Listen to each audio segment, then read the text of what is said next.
Para a gente fechar as análises de hoje, vamos analisar São Martinho, que é uma empresa do setor de açúcar e álcool, compra, cultiva e colhe e processa a principal matéria-prima usada na produção de açúcar e álcool.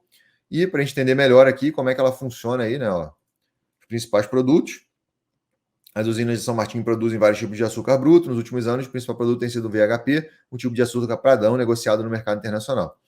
E etanol também produz um etanol hidratado, utilizado nos tanques dos carros movidos a etanol, etanol anidro, que é misturado a gasolina como aditivo para abastecer tanques de veículos movidos a gasolina. Então, também focado aí na parte de combustível. E etanol industrial, usado principalmente na produção de tintas, cosméticos e bebidas alcoólicas. A parte de energia elétrica é um percentual pequeno da receita, mas também tem aí comercialização do excedente, alguns negócios imobiliários, outros produtos também focados em outros, mas aí bem baixo em relação à receita, né? Se a gente pegar aqui como é que ela ganha dinheiro, a maior parte é etanol e açúcar, então mais de 90% da receita aqui é etanol e açúcar, então é como ela ganha dinheiro, né?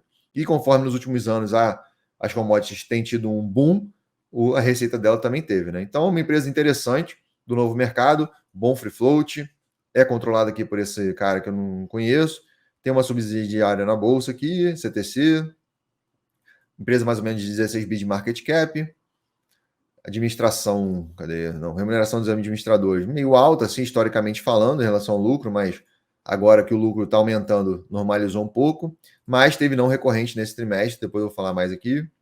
Alguns ativos imobilizados, aí são as propriedades dela, ó, terras, equipamentos, móveis, bababá. Ativos intangíveis são as marcas, Grande de Açúcar, São Martinho, Unidas, babá. Aperfeiçoamento. Não vi muita coisa de interessante. Aqui são algumas participações da sociedade, Bioenergética, Bioenergia, São Martinho, Logística, Terras. Então, para englobar todas aquelas fontes de receita aqui em cima, né, que ela falou. Os 3 maiores clientes de vendas de açúcar da companhia corresponderam a cerca de 24% da receita líquida em 2020, enquanto que em relação ao etanol corresponderam a 28%. Então, empresa bem concentrada em alguns clientes, tem que tomar cuidado com isso, mas não tem muito o que fazer, né? Um terço da receita, um terço da dívida mais ou menos de curto prazo, curto médio prazo e mais longo prazo, 2/3, também tranquila. Dividend yield interessante para uma empresa do setor, né? 5%, ainda mais empresa que tem subido aí bastante a cotação. E aí vamos analisar rapidinho o resultado. Ela teve aí um período acumulado de safra de 21, 22, ela tem um fechamento diferente, tá? Se você pegar aqui no site dela, aqui são algumas unidades dela lá, de produção. A usina de São Martinho, localizada na cidade de Pradópolis, em São Paulo, é a maior processadora de cana do mundo, tá? Então, isso aí é um dado interessante dela, uma empresa bem relevante, né? O Brasil é um fazendão, né, com essas empresas gigantes aqui. São 3 usinas localizadas em São Paulo e uma em Goiás, em Quirinópolis. Está aqui no mapinha. Ela tem um fechamento diferente, então agora o último resultado divulgado foi em fevereiro, foi o terceiro trimestre de 2022 que ela considera. Então aqui no Fundamentei a gente coloca aqui o fechamento anual, né? Então seria o terceiro trimestre aqui de 2021 no caso, mas ela considera 2022, já o ano seguinte. Então tem que analisar essa questão da safra também para você entender como a empresa opera, tá? Dá uma olhadinha aqui no resultado. E a companhia processou quase 20 milhões de toneladas de cana-de-açúcar, representando uma redução de 11% em relação ao mesmo período da safra anterior. Conforme já mencionado, a companhia em trimestres anteriores, essa redução reflete principalmente a estiagem prolongada no período, além da menor quantidade de dias de safra em comparação aos 9 meses de 2021. Então, para investir numa empresa dessa, de commodity, tem que pelo menos entender um pouco dessa questão do ciclo, tá? Você não pode investir sem saber que a empresa tem um fechamento diferente, sem saber como é que funciona essa questão das safras. Pode ser que a estiagem ela depende muito do tempo, então isso pode acabar prejudicando em determinados anos. Então não é aquela empresa assim totalmente resiliente à crise e tal. Ela pode ser impactada por fenômenos da natureza que estão fora do controle dela.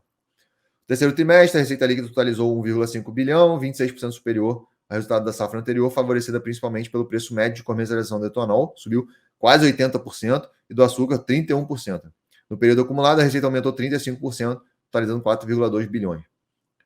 Devido aos mesmos motivos. Então, é outra que está sendo beneficiada pelo aumento dos preços, apesar da queda do volume, né? Então, uma coisa está compensando a outra. O EBITDA ajustado somou 892 milhões e um aumento de 37% em relação ao terceiro trimestre de 2021, reflexo principalmente do maior preço médio de comercialização do etanol e do açúcar. Então, ou seja, A empresa não melhorou a eficiência ou comprou outras empresas e melhorou e cresceu e tal, não. O preço dos produtos dela são negociados no mercado internacional em dólar, e aí, conforme eles aumentam, ela parece que tem que repassar esse preço e acabou, né? Aí aumenta lá o resultado dela. No acumulado, o safra de EBITDA aumentou 46% para 2,3 bilhões, com margem ajustada de 55%. É uma margem boa, né? Muito boa, né? 58%, 55%. Reflexo dos mesmos motivos, e o lucro caixa somou 639 milhões, aumento de 108% em relação ao mesmo período do ano anterior, refletindo principalmente o aumento do EBITDA no período. 9 meses, o lucro caixa foi 1,3 bilhão, aumento de 70%. Em dezembro, a dívida líquida totalizou 3,4 bilhões, aumento de 24%, refletindo principalmente a maior alocação em capital de giro, notadamente estoques, que deverá ser convertido em caixa ao longo dos próximos trimestres. Só que, se você pegar o resultado contábil aqui no Fundamentei, você vai ver que deu aí um lucro de quase 700 milhões no período. O EBITDA quase que dobrou aqui em relação ao EBITDA ajustado, que estava ali de 800 milhões, né, 892. E da onde veio essa diferença aí de uns 400 milhões mais ou menos? Veio aqui da contabilização de uns precatórios, chamado aqui crédito IAA Direito Copersucar. Então, crédito de 234 milhões no terceiro trimestre, líquido de impostos referente à quarta parcela do primeiro precatório e a terceira parcela do segundo precatório. Então, se a gente tirar aqui esse não recorrente, né, daria aí mais ou menos o EBITDA ajustado lá que ela divulgou, tá? E aí, o que é esse Copescar? Pagamento de 3 bilhões, né, que está aqui, IAA, né, 3 bilhões referente à ação da Copersucar contra o controle de preços realizados na década de 1980 e 1990, né, em hiperinflação. 2 parcelas dos precatórios referentes às ações contra a política de preços do Instituto do Açúcar e do Etanol nas décadas de 80, depois foram depositados pela União, que vem falando. 2018, 2020, depois se você quiser pesquisar mais sobre isso, né? Mas ela teve aí 400 milhões aqui de direito impactados nesse trimestre, tá? Por isso que deu esse pulo aqui contábil no Fundamentei, mas em ajustado também, mesmo assim, cresceu bastante o resultado, tá? Voltando aqui no anual, ela está com uma dívida bem equilibrada, principalmente agora que aumentou esse EBITDA por efeitos contábeis, mas historicamente anda na casa dos 2 aí, o EBITDA.